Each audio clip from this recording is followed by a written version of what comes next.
What's up, everybody? Welcome to episode 34 of the Back Pick Podcast. I'm your host, Brett Thomas. Today's guest is Jordan Comadena. Jordan is the catching coach for the Pittsburgh Pirates. We sat down and nerded out on catching. We talked about his guys, Joey Bart and Yasmani Grandal, he had this year, and what made them great. He's also talked about a product that he developed with Jose Trevino. I think it's pretty interesting. I think you guys are really going to enjoy this one.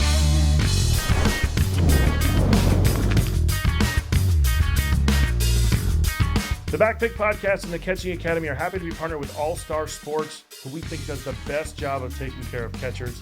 You can go to their website and use our code CatchingAcademy10 and get 10% off anything site-wide. So tell me a little bit about how you got into catching, because I look you up and everything says outfielder. And then now all of a sudden it looks like in pro ball you caught a little bit. And now you've obviously been with the Pirates for a while, and now you're catching coach at the big league level. Talk a little bit about that.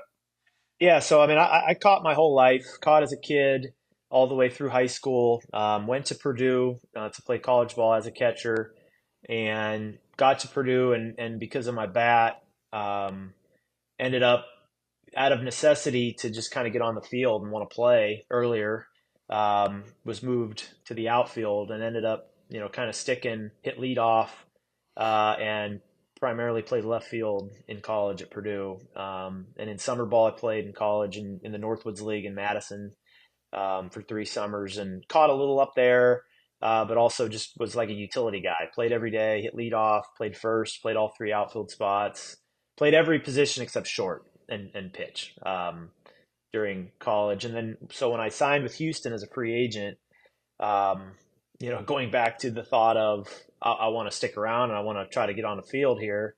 What's my best avenue for that? And I told them, they knew I played a number of different positions and had, background kind of as a utility guy, but I said, I want to catch, and so I know I can do that. I feel like that's my best opportunity to, make a team and stick around and have, a little bit of longevity, if you will, in pro ball. So, want to do that as a primary, position. And then over my time in pro ball, I did end up playing some other positions in the outfield and whatever, but wanted to catch and catch, catching has always been my passion, something that I've just loved doing.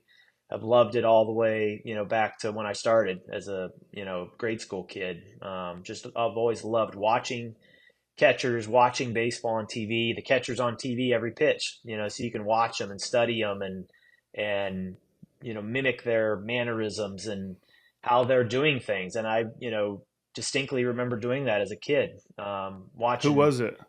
I mean, as a young kid, it was like when I was in junior high, it's probably when I really, and a little before, 5th, 6th, 7th grade, like Jason Kendall was one of my favorites. Loved him. I loved him. And as I got into high school, I really loved Russell Martin. Those 2 in particular, because I just thought the blend, they were such unique players at the time. The blend of speed, power, athleticism, those guys hit leadoff and caught. I thought that was like the coolest combination of just a baseball player. Like these guys are baseball players that just happen to catch. They're dynamic, explosive athletes. They're not just some big lumbering guy that's just sitting behind the plate. Like these guys are athletes. And so I loved that. And as I got into high school more, the Cardinals and Braves in the Midwest here on TBS and Fox Sports Midwest, they're always on TV. So Mike Matheny, I really enjoyed watching. Great defensive catcher. Javi Lopez with the Braves could really bang. I just loved the way he caught as well. And those really great Braves teams through the 90s and into the early 2000s. So those 4 were guys that, as a younger kid, elementary school into junior high and high school, that I just really gravitated towards and enjoyed watching. Yeah, I love that. You and I about the same age, it seems, because Pudge, obviously, early years watching Pudge just throw the baseball. Like I tell people, I've mentioned it on here a few times, like throwing a ball, like playing catch was like way more fun to me than hitting. It's probably why I never made it. But it's just the idea of like when I watched him throw, I thought that was awesome. And then Matheny was all-time favorites. And then Posada, man. I loved watching Yep. Posada, and they were obviously always winning, so like you saw them Yeah. all the time. But Yeah. another awesome one. So you're a catcher through and through Yep. for sure. And now you get an opportunity. You're coaching at the highest level. Talk a little bit about the guys you had this year, because I think Hmm. you had a really cool kind of mix of two guys. Grandal, a guy who's been, just an absolute rock in this league for a long time. And then Joey Bart, we're out here in the Bay Area, and he was a guy that everybody here was hoping was going to, kind of jump into Posey's shoes. Hmm. And he gets traded out there and has a really good year for you. Talk a little bit about both those guys and kind of their mentalities, their kind of their process, how they go through their everyday sort of deals. Yeah, we'll start with Yaz. I mean, he was a guy we signed late in spring training, a couple weeks into spring training, and was is just a consummate professional, a guy that's super prepared. I mean, anytime you're talking any player that's been in the big leagues for over 10, 12, 13 years, whatever he's been, you're doing something right, and you're bringing more to the table, than just what you're doing on the field, and so he's leadership qualities, preparedness, uh, owning his craft and wanting to learn, wanting to continue to adapt with the game, and evolve as a player over his career, are all things that he's been excellent at. And so, getting to know him during spring training and talking with him, I mean, the day he showed up at Pirate City, I mean, we talked for probably 45 minutes, about catching and about how he had transitioned last year, midway through the year, to the one knee down stuff, and the evolution of that, and things that he likes, things he doesn't like, things he wants to continue to work on. It was just such an amazing conversation. Like, I left that day feeling like he had been there the whole previous year. Like, it was like the coolest conversation. And like, we're gonna have some fun. We left that, both of us, feeling like, all right, this is gonna be fun. And he is a guy that, is, to me, is very similar to Austin Hedges, who we had the year prior, veteran player. Love Both him. guys have a tremendous ability to really slow the game down. They have tremendous feel for their body in space, a tremendous idea of what they want to try to do back there, and getting to the spots that they need to get to, in order to put themselves in a position physically to have success. And Yaz was outstanding with, just being receptive and open in some of the things that we had for him, um, and just his work was super diligent, very detail oriented, all throughout the year. I mean, he never went more than 2 days if he didn't play that he didn't come out and go through his routine and get some work in. And it was all driven by him, which is just super impressive, for guys, especially at his age, um, to want to continue to always just be dialed in and always stay ready and always, do the things that he needs to do, to feel like he's at the top of his game. When he's called upon, he's going to go in and he's going to play at a very high level.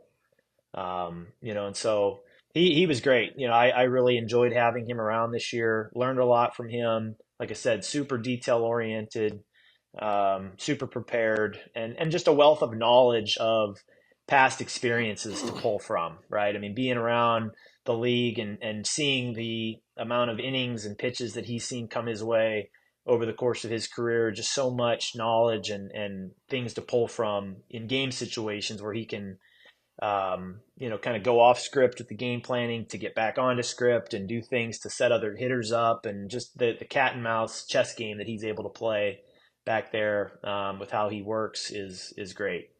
So how do you Um, when you get a guy like that, and even year before you get a guy like Hedges. I mean, these are like the consummate professional catchers, right? mhm. What is those first conversations you're having? I think just from just coaches can learn a lot from these situations where it's like that we tend to kind of want to just jump all in too fast. Yeah. Maybe prove as a coach, like prove our knowledge that like, hey, I'm worthy of being here, even though you're a 12, 13, 14 year big leaguer. What are those conversations like?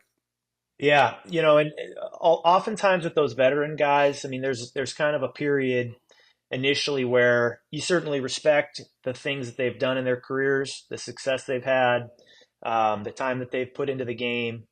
And you watch them kind of from afar, and you watch them on video from previous years past and things that they've done, and you kind of get a sense of, okay, I think I would want to maybe throw this at him or this. I'd maybe want to modify or change, see what he thinks about this, and then you just let a little bit of time pass and watch them, and then just kind of spoon feed them, ask questions, get them thinking about some things. Hey, have you ever thought about getting, if you were into this position here, um, for an example, how would you go about, moving this ball or getting to this position? Or have you ever thought about using this setup for this pitch or certain things? And then it just kind of drives some conversation, asking them questions and listening and watching. And then as you start slowly, integrating some of the things you have for them, um, and we get into the games and they start feeling some of this stuff, and you provide them some feedback in terms of video and breaking down some of this stuff the day after they play, and they start to, feel some of this stuff and see it and have some success with it, then it just continues to snowball, and then they want more. What else you got for me? And then once you kind of get to that barrier, then it's like, okay, the floodgates are open.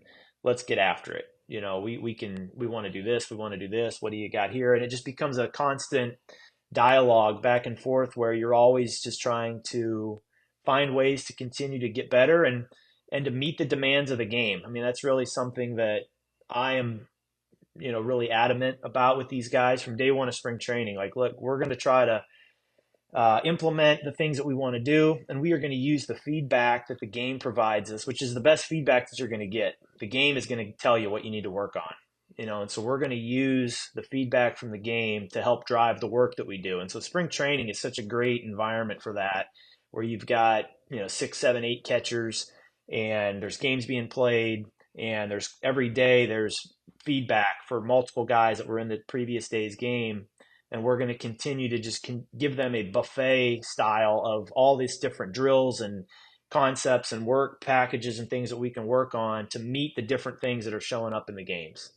So when they get into the games, and by the time we get to the end of spring training, like they are feeling super prepared, that they have been presented with all the things that have shown up over the course of the spring and the games, so we can continue to drive that work into the regular season and really go. I love that. Is there any sort of like initial kind of progression you're putting them through on certain fields and things like that? Or, I mean, is it kind of throwing them in the fire right out the gate just to say, hey, here's what we're going to see. Let's kind of figure it out, and we'll adjust as we go. So, I mean, spring training does move pretty quick. It's always amazing how, the pitchers and catchers, we're there a week and a half before the position players. And so we have a little bit more time. But like once the position players show up, I mean, I don't know how those guys do it. They get there, and like 5 days later, we're playing a game. So it's like, if you don't show up ready to play and like ready to go, like holy cow. So the catchers, I mean, the first couple days, it's basically just fastballs, like see the ball outside. A lot of these guys have been in an indoor facility or up north or wherever they are. They're not outside. And so it's like, see some heaters. Let's get some velo on the machine going a little bit, like just nice, simple heaters, get some timing, some rhythm, find that pocket, just blast some balls, real easy stuff. And then we start getting into spin, and then we'll start getting into some other different shapes and different locations. We'll go to the top rail. We'll go some combination machine, fastball, breaking ball, and just try to add variability, use different training tools, underweight, overweight balls, foam balls, slice balls that move different directions, different gloves, the keyhole pocket glove from All Star we use a lot, just various things to just keep things fresh, finding different ways to do a lot of the same things. So it just continues to hone in those core values and core fundamental principles that we want to try to get these guys just to repeat and repeat and repeat, but finding different ways to do those things. So looking forward to implementing and have Joey in a spring training so we can do that with him, because we got him in April this year, and have yet to have him in that type of environment, which I'm really looking forward to. And like you said, I mean, he offensively had a tremendous year. Big physical kid, can really hit, not a lot of swing and miss. A lot of bat to ball for a guy that's his size with Mm-hmm. his type of power. And just drives the ball, like not necessarily trying to hit home runs. He's just trying to hit piercing line drives that when he hits them, they go out of the park because he's a big, strong Georgia boy, that is country strong. And defensively, we threw a lot at him. You gave him a few weeks once he got over to us to just kind of acclimate. And, he wasn't even, nobody was really sure if he was going to be there all year. He was a waiver claim. We got him for nothing from the Giants, and was just kind of a test run. Like we got to grab him. There's a lot of upside there. So we snagged him and threw a lot at him after that, maybe first month of just kind of letting him go and play, and got to know him more as the season went on, and developed a really great relationship with him. I think very highly of him. I think he's got a lot of ability, a lot of potential. We're going to stay in close contact throughout the off season and have a really good plan in place for him throughout the off season. Hopefully, go down and see him at some point in Atlanta, and really dive into some things with him defensively from his receiving standpoint. And look forward to him having another great year next year and be a big part of the success that we're going to have next year. Yeah, no, he's always moved so well for his size, and just watching him how he moves. And again, I think that just was a lot here in San Francisco that you know trying to fill, in my opinion, one of the greatest catchers of all time shoes. That's Sure. a very difficult thing, and so to see him have a fresh start there was awesome because I was just Yeah. pumped for him. Everything I've Yeah. heard about him, great dude, and so if I take it back to spring training a bit, I think it's interesting. Obviously you're working with big league catchers. These are the best catchers, a collective in the world, right? And the first thing is to just kind of, hey, let's show them what they're going to see and make some adjustments. um, Hmm. would you do anything different at a different level? Because I feel like this is one of the things that I feel like everybody will kind of keyhole into this idea of like, um, oh, they're big leaguers, X, Y, and Z. But Hmm. it again goes back to the idea of like maybe too hands on at the younger levels, where it's like maybe just put them in a position to see what they're going to see and go from there. Yeah.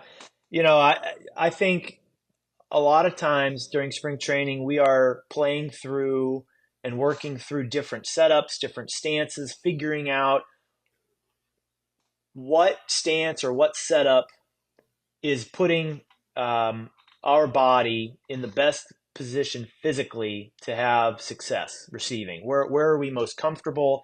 Where does our glove feel most free? Where are we like just most dynamic, most athletic?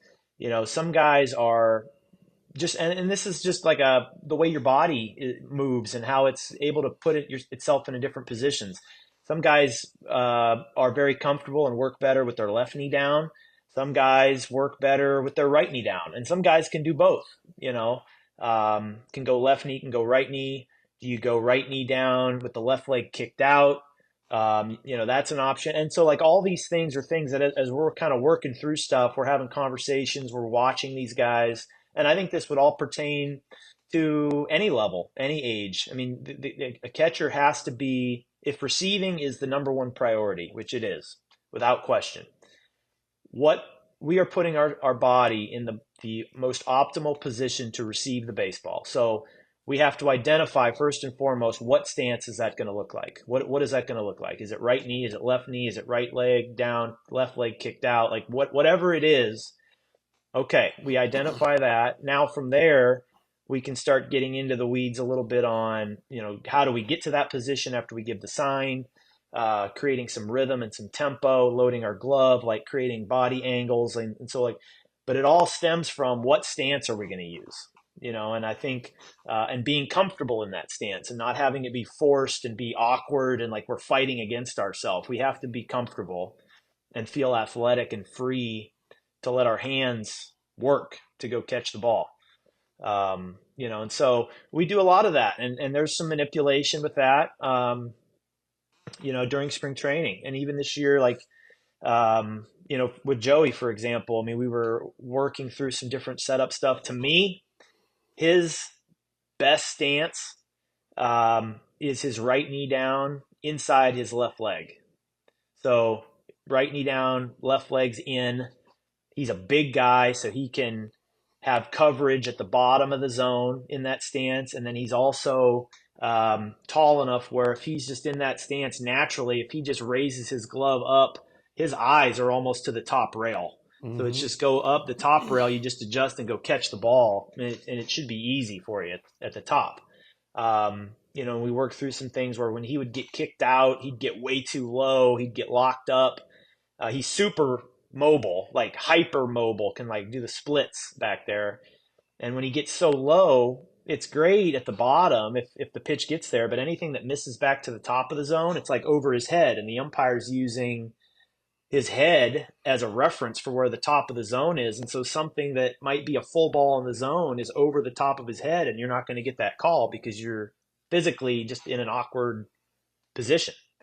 Um, and so like little things like that, like, hey, what's the game telling us? This is telling us that we're not getting these calls, and it's I think largely due to the position your body is in. We have to make some type of adjustment here where we've got optimal zone coverage, right? From the south rail to the north of to the top. So little things like that, and I think it would pertain to any level Yep. of kid that wants to catch. I mean, you have to be comfortable. You have to feel like your hands are freed up where you can eliminate any excess body movement, head movement. We want to stay quiet, stay still. Once we get to that position finally that we're ready to load our glove, and then it's just violent, aggressive hand through the catch. Do you find guys get obviously getting lower? We know we can get underneath the ball a little bit better, Hmm. but I do feel like we create a point of reference maybe too low where we're like Hmm. forced to move the ball too much. It's like I even have last night I had some catchers and I had the ones that were not up stand behind like umpires and I said, okay, give me some feedback. What are you seeing? Would you like? Would you not like? And one of them goes like, it felt really far away. It's like I don't think they realize when they're back there that it's like, those pitches down, they feel really far away. And I think the lower and lower we get, the more we're kind of forcing more movement that almost like maybe even feels above our eyes at times. Hmm. Do you guys see that same stuff? Certainly. Yeah. I mean, um, wanting to maintain a consistent posture position, a consistent body position, and then consistent path of the glove through the ball up to presentation, the more that process can look the same each pitch, um, the more likely that you're going to eventually, theoretically wear that umpire down and just make it very hard on him to decipher where the zone is. And you're right. You can sell out to being too low. Like the Joey example, when he's right knee down and his left leg is kicked out straight and his butt's on the ground, and a pitch that is over his head, like it's going to be a ball. Like you're never going to Mm-hmm. get that call because you're just too low. And there's some other catchers around the league too that you'll see um, that just get like so hinged over with their chest and then like a top rail, something that misses up and they have to like really adjust back and up to catch it because it's such high velocity and it's a strike. But the way it looked, like you're never going to get that call because you're so sold out below almost to a fault. Like you're so hinged over, so low, anything that misses up, and so you want to just try, I feel like, to try to create a happy medium where you are in an optimal position to leverage the ball that is executed to the desired location. So if you're trying to go down and away or down to the bottom rail, like you've got coverage there, but then also in the back of your mind, understanding where if this pitch misses, where does this pitch tend to miss? And every pitch is going to be a little bit different. So where's the miss going to be? If the miss is also largely down, then okay, like you can probably sell out because he never misses high with this pitch. It's going to be down, so I have to be low leveraged to get underneath the ball. But if there's like a breaking ball to the bottom rail, but when he misses, it's like high to this arm side. it like kind of pops out and the miss is over here, but the desired location's right here. I can't be down here and think I'm going to like reach all the way across up. It's a huge, big, loud movement and you're Mm-hmm. done. So like understanding, okay, I've got leverage to the bottom rail. I'm ready for that pitch executed perfectly in this down here pocket where I want it. But then when I know I see that thing coming out high or wide to that miss zone, boom, I can adjust, ride that rail up and still make a play on it to hammer it down and at least give myself a chance to get that call.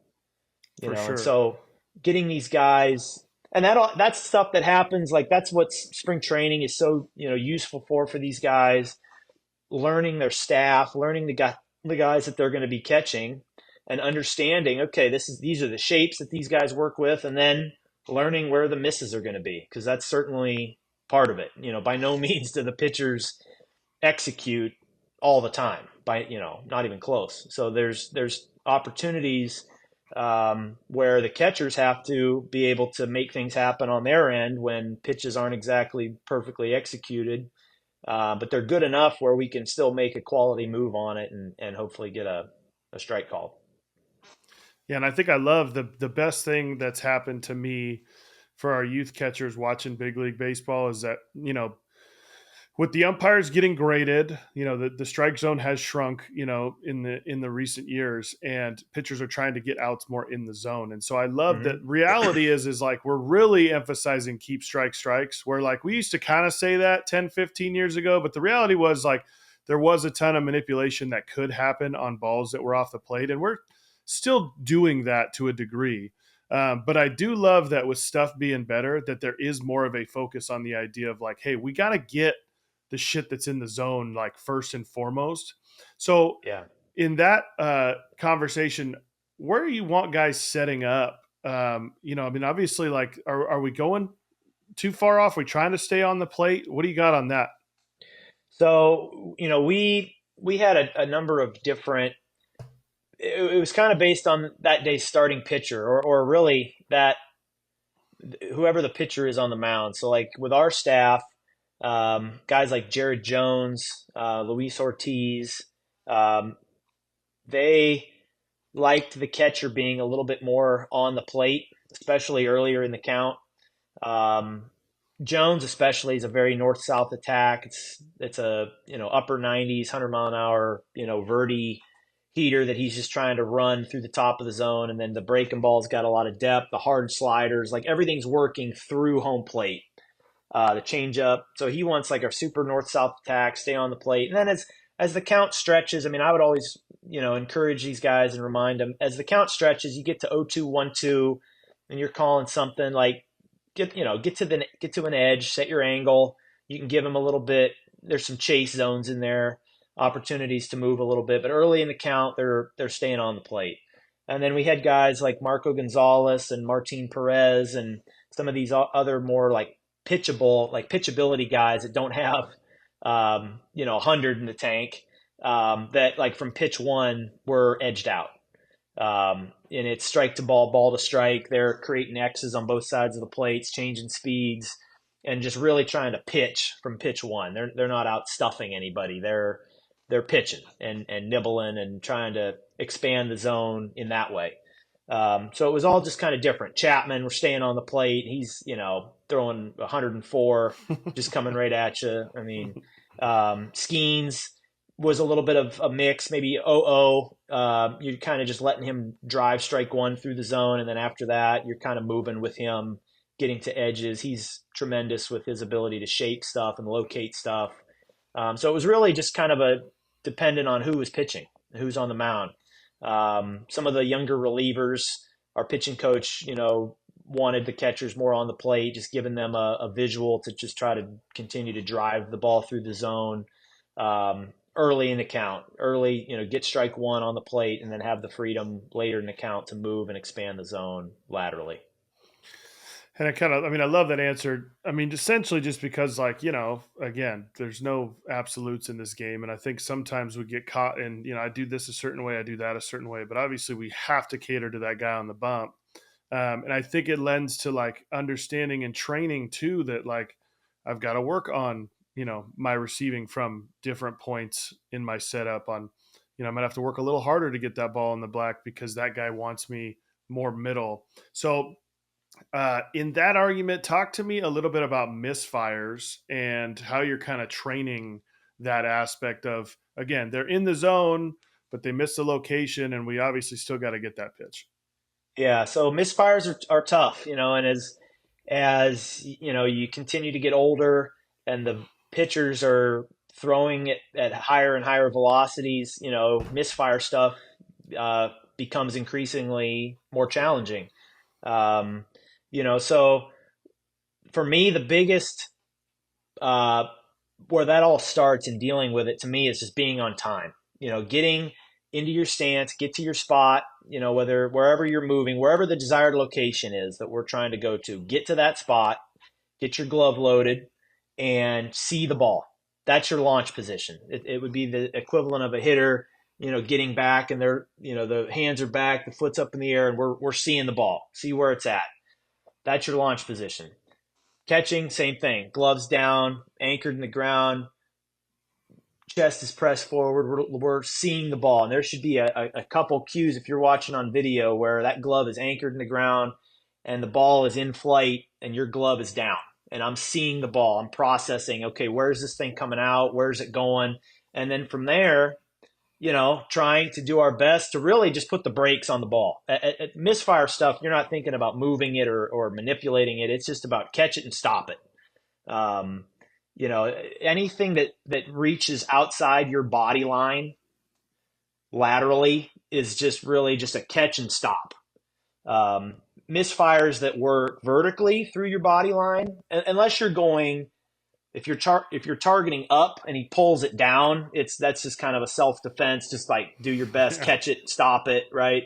But if you're targeted down and the misfire is a vertical through your body line, to me, I feel like those are pitches that we should absolutely hammer. Where if you're on time to the bottom rail and this pitch is to the top rail through your body line vertically, you should be able to ride that rail. If you're on time and you're seeing the ball, that ball comes out, you should ride that rail vertically and still have plenty of time to work out and down and hammer that thing downhill and make a really clean move. To me, those aren't misfires. That's just he just missed location, but it was in the right lane. It was right through you. Like that to me, it should be pretty easy. The ones that are I'm trying to go sinker, right-handed pitcher sinker to his arm side on this half of the plate, and he pulls it 16 inches across to the inner rail, and I have to reach across. Like that's tough, and you got to just catch it, put the brakes on it, and hope that the umpire's back there hanging with it and give you a look. Some guys are better with that, major league umpires, and some guys, like as soon as it misses the desired location, they just shut it down. Yeah. Ball. And it's Mm-hmm. like, okay, it is what it is. Some guys will hang with them. The good ones hang with it, where they'll give Yeah. it a look. They might even pause for a second and see where you caught it, and then all right, that was a strike. And he's right. It's like just because it missed on the other side of the plate doesn't mean it's not a strike necessarily. No, for sure. And some guys will hang with it, some guys won't. Same with high breaking balls. These guys, some of these umpires, they're so the zones. To your point, the zones are so tight. They're so dialed in on where those edges are that they see some breaking balls that kind of pop out of the hand or come out high or wide, and you catch it clean or you make it, and ball. It's like, man, hang with that thing. That's coming Mm-hmm. down. That's a strike. You know, I saw some of those last night watching the Yankees Royals game. It's like, man, that's a strike. What do Hang you with think? it. What do you think if we had something that would tell the umpire what pitch is coming? Well, so this is great bullpen talk. I mean, these guys we're always out the first couple innings of the game when it's the game's just getting underway. There's all litany of topics that come up, of course, and the challenge system is one of them. And one of our guys even had suggested something like that. Like, what if the umpire had a pitch comp in Yeah. his ear that just was like, okay, curveball, okay, fastball, like so they at least knew what pitch is coming, and then they have at least some idea of the shape and like the speed and I don't know. I mean, I don't think I hope personally, and I don't think that a fully automated system would ever happen. I hope not. The challenge system, I'm sure, will at some point take effect, just because it's been pretty efficient and I guess well received in AAA with just how it's been implemented. Um, but the fully automated thing, I think, would completely change how the game is played and how you pitch. Just everything about the game would change Well, if I that think it'd was the be. I mean, I case. think it changes how it's viewed too, right? And I think that's Sure. another piece of it. Is like, I know you've got mixed bag on casual fans, and how they don't like everything that catchers do these days and moving the ball, stuff like that. But I mean, imagine guys just not caring how they catch the ball, just focusing on carrying, catching the ball. It becomes like, is that a good product to actually just watch? Like, I'm Yeah. watching Paul Skeens dice people up, and the catcher just going, catch, throw it back, like, oh, catch. I Yeah. mean, it's Right. like, I don't know. To me, and again, I'm a catching nerd, so Yeah. obviously I see it differently. But even Yeah. a casual fan, to me, has got to be like, that doesn't seem fun to watch. Yeah. No, I agree with you.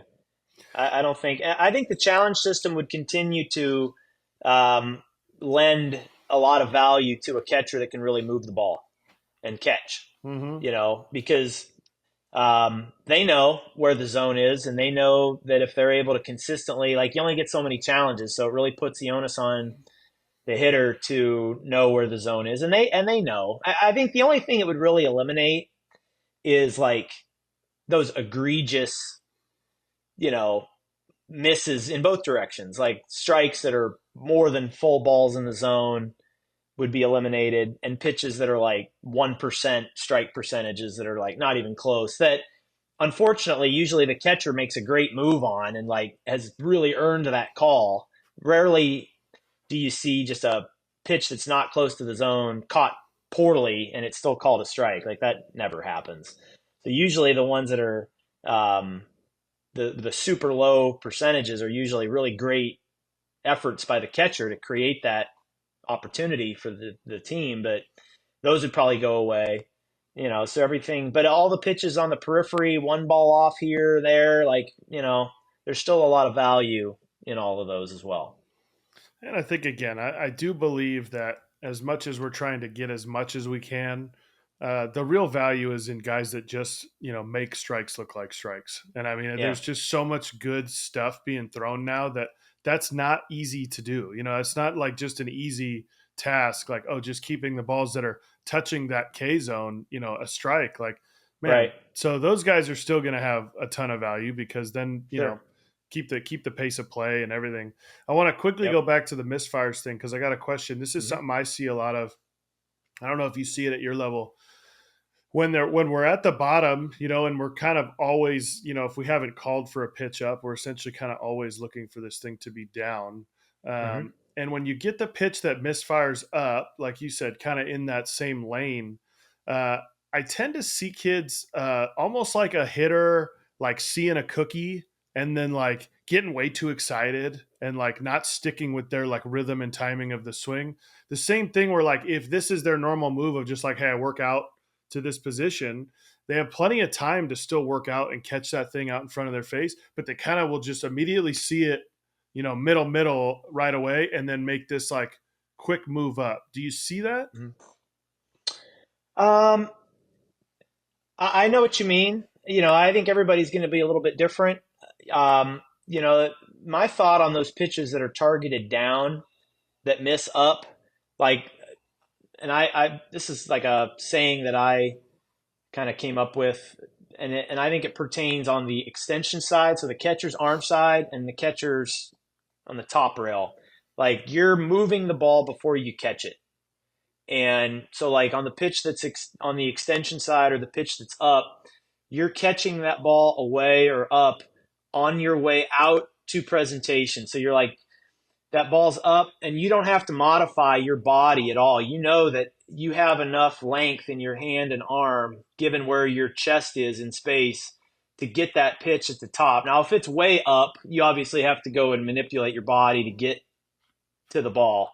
But if it's like top rail, you should be able to go and work up and work out and orient your glove in a way where your pocket gets up above you a little bit and like snag that thing and catch it in one fluid motion out and present it like in front of your face, just as you would on this side of the ball, on your extension side, where you can work as opposed to getting to it and catching it and moving it laterally. You're catching out through it and moving the ball before you catch it. So you just like snap through it and catch it, and all of a sudden the ball's in the middle of your body, and that pitch was a ball, off the plate, or a ball and a half off the plate, and it's just one clean sweep and snag it. The same thing can apply at the top, where there's no movement with your head, no movement with your chest, no like manipulating vertically to go get the ball. You're not letting the ball get too deep into your body. Like you're still playing offense against the ball and going and getting that thing and keeping the move as efficient and as clean as you possibly can. I love that. And I think there's like a time management kind of piece to it, with the idea of like, just because we recognize, just like hitting, like I recognize breaking ball, like I've got to now, like, time my body to hit the breaking ball. And the same thing as we recognize pitches, it's like, it's figuring out how to manage that. Now it's a fastball. Obviously, we know we can pretty much just work at full speed. But it's just, we talk about it a lot with blocking too, where it's like, okay, I get that you recognized block early, but like you made the decision so quickly to get to ground that we're now inaccurate, right? So it's that idea Mm-hmm. of like, okay, now I see it. Okay, now let's time this thing up. And I think we forget that, as close as 60 feet 6 inches seems, we do tend to have more time than we think with a lot of those moves. Mm-hmm. So Absolutely. go into a little bit of, let's talk a little bit of blocking here, Okay. with that same idea of that timing, right? So obviously same thing, we get the good glove load, the chest press. What is the initial thought? Knee down. Most guys essentially now we're knee down. Yep. Talk us a little bit about that process.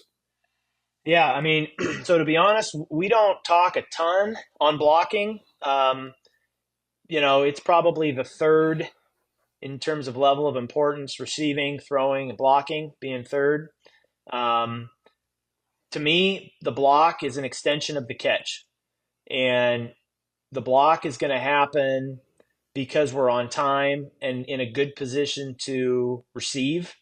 And then we just athletically adjust, um, and receive the ball into our body, as an extension of the catch. So, and also freeing these guys up, as off speed stuff continues to get harder and harder. I mean, we've got guys throwing 92, 93, 94 mile an hour sliders. If those pitches are pulled outside of your body line, like you're not sliding over and blocking that. Like you're just not. Mm-hmm. So you we want them to be freed up to feel athletic and to improvise when needed, to use their glove as a tool, to not be afraid to paddle block balls with their glove or to pick balls if need be. And then balls through our body line, like having an understanding of, okay, where am I set up? Maybe give a ball or two on each side of my body. So if I'm on my arm side of the plate, okay, this lane is where this pitcher's throwing this ball to. I'll give him maybe 6 inches, a ball here, a ball there outside of my body line. So that's a pretty big lane. Anything that's outside of that lane, I'm probably going to use my glove to go and pick it, knock it down, whatever. If it's through my body line, I can turn my glove over. There can be a little bit of manipulation with my body to slide up to center that thing into my chest. But outside of that, and then super misfired spike stuff. I mean, it's a survival drill. Like do whatever you got to do to try to keep it in front of you. Just be athletic, improvise, make a play.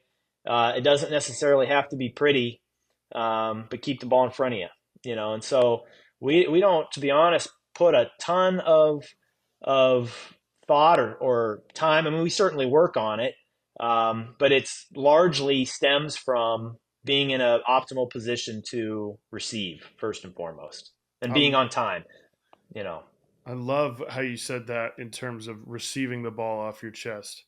That's such a great way of thinking it, because we talk about the blocking being extension of the receiving, but I Hmm. think just that thought process of thinking about receiving the ball in your chest with the same sort of timing and feel is an incredible thought there.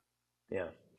So I think like there's too much of the and again I'm sometimes to be a broken record on this thing, but it's like the goal is to not let the guy move up.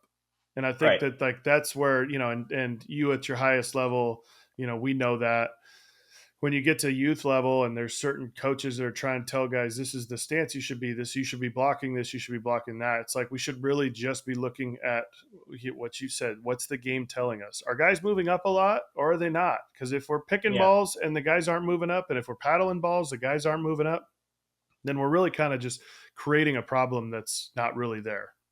Yeah. Yeah. And, I think as catchers' hands continue to get better and better, and the emphasis on the receiving side, where guys are constantly working with their hands, right? And like their ability to hone in pocket awareness. The best receivers have super clean pocket awareness. They're able to just nut everything. They know exactly where that pocket is. They know exactly where the ball's going. Um, and so from a blocking standpoint and balls in the dirt standpoint, I mean, we practice as there's receiving drills where you're picking balls, Mm-hmm. and as a drill to like stay under the ball, right? And it's a breaking ball and it forces you to stay in line. Like we practice that. We do that. We practice picking balls all the time. And so you get into a game, it's just like guys do it. They don't even think twice about it. Just pick it, you know. And they know exactly where their glove is. That glove is an extension of their hand. Like you just knock it down, paddle block it, pick it, whatever, and it's not an issue at all. There's numbers to indicate over the last handful of years, like blocking metrics have improved with guys on a knee. And I think it's largely due to all of those kind of tweener balls that just get picked. Those all get credited as blocks, where traditionally, if you're on 2 feet, like you're getting to a knee and you see like those tweener balls that like kind of hit your wrist. Like they know they're not, they're in the dirt, but they're not like so far in front that they're going to come up and hit you in the stomach. They're like that tweener ball where you maybe go to a knee and you try to, all that's eliminated now. I'm already on the ground. I'm targeting the ball down and it's just like, boom, just pick it like new ball. No Mm-hmm. problem. And so like that's credited as a block, where in the past it was kind of like a thing to like, oh, I got to go down and make a play on this thing. Now it's just like, boop, nothing. Give me a new ball. Here we go. You don't even think twice about it. Yeah, and I think that although there's a lot of on social media they only show you the bad stuff. I think laterally blocking's gotten better too, and I think the biggest reason is what you just said in terms of the pick. But if I'm connected to the ground with the one knee, it makes extending my arm and making an aggressive move way Hmm. easier as opposed to that 2 foot stance where you're kind of like sinking your body and maybe you're swaying and you're trying to move. It's like I see guys all the time in here where it's like, oh, bad ball, boom, just like out here. And I'm like, dude, I mean, could you imagine if that guy was in a traditional stance? Like he'd have zero chance of making that aggressive move on the Right. ball.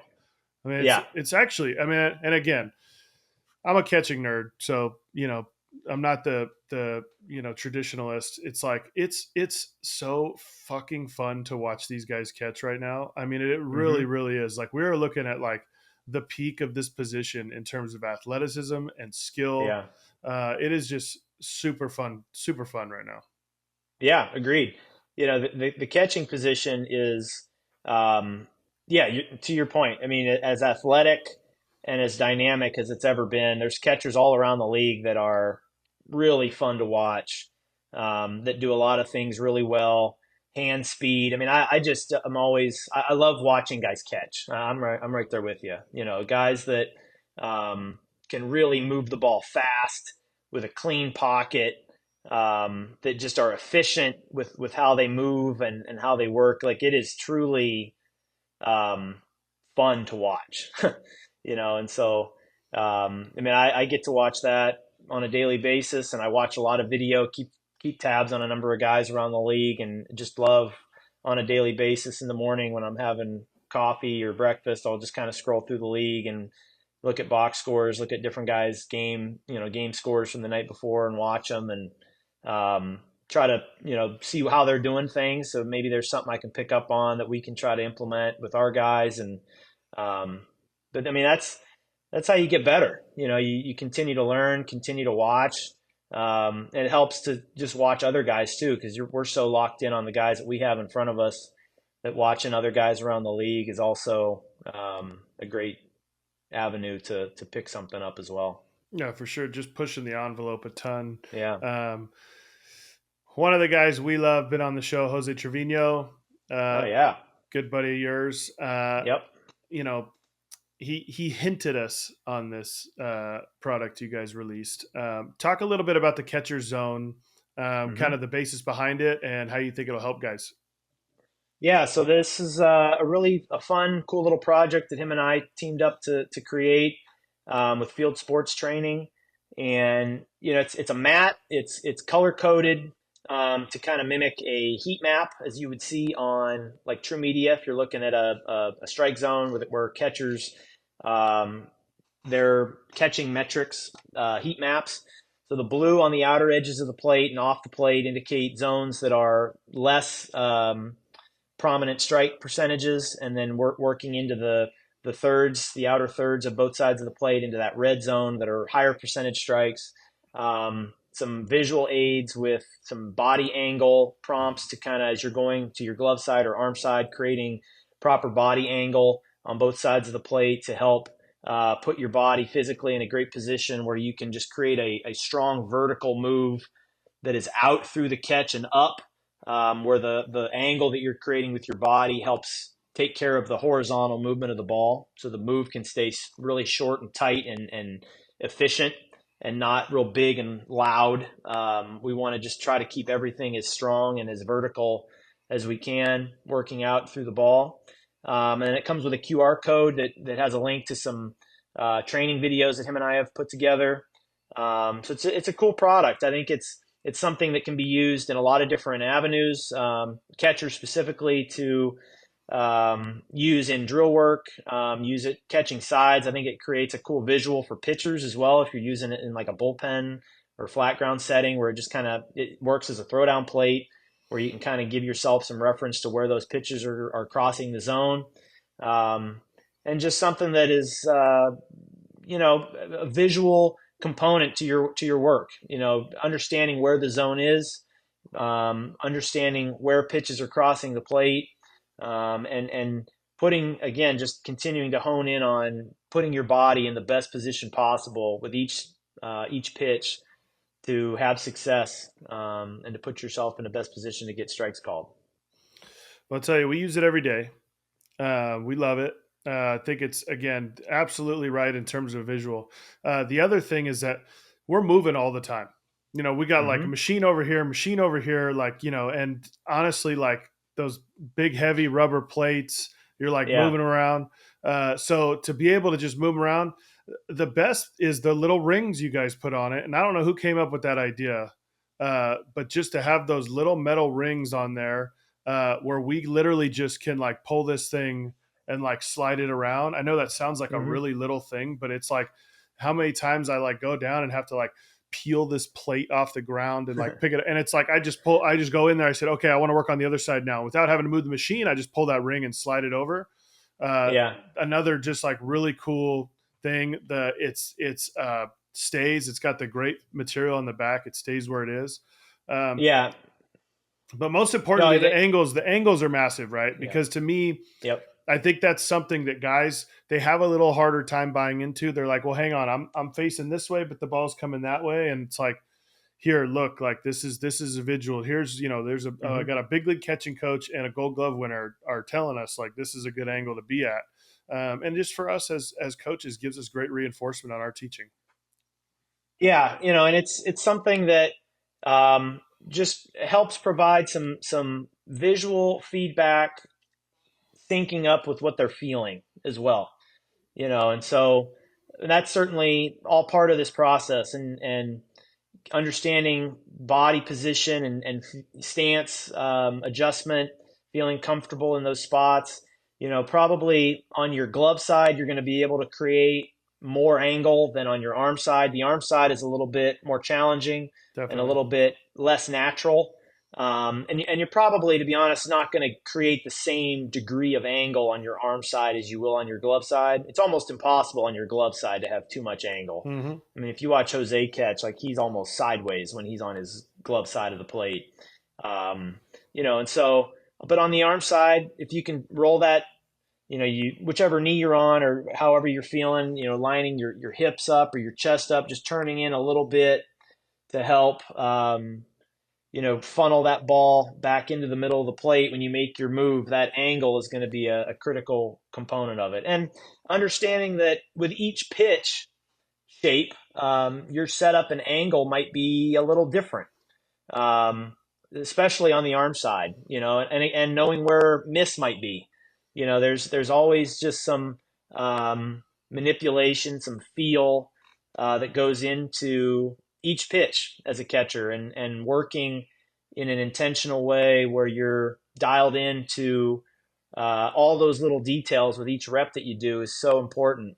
And so having a product that helps provide some visual feedback to some of that work, I think is something that's super helpful and super important, and we're super excited about the product as well. We love it. I think the other piece is that just even the littlest visual of like creating that arrow for the body angle when they're Hmm. transitioning into their stance. Because a lot of times it's like, okay, we're working on this angle. Great. Okay, now we got to get in a signal stance and we got to figure out how we comfortably get there. And I think that they don't have a real good feel. They'll kind of be like, yep, I'm angled. And they're like, still almost essentially square. And Hmm. that visual is very helpful for them coming from that signal stance to really see like, you can look down for a second, go, oh, there's that arrow's kind of giving me an idea. And again, like you said, it may vary, but that's Yeah. important too, because it's difficult to feel the angle when you first start doing it for sure. Yeah. Yeah. And, something in talking with Jose, that we've implemented with the Pirates as well, to your point about starting, give your sign, however you give your sign. I mean, some guys, in the big leagues, we've got the pitch comm. So some of them don't give a sign on 2 feet. They're even on a knee to give the sign. But whatever what that looks like, giving the sign, we want to work every single rep when we are really doing anything. Um, Start by giving your sign and then move to your spot every rep. You're never going to just sit repeatedly in one spot and catch ball after ball after ball and never like move into your stance or into that position. So why would we train that way? It's going to take a little bit more intention. It's going to take a little bit more energy, but it's how we play, right? You're going to give your sign, you're going to move, you're going to get to your spot, set your angle, load the glove, boom, repeat, repeat, repeat, repeat. That's and there's so much that goes into that. Creating your timing, your tempo, getting to that proper position. Is my body in the I want it to be?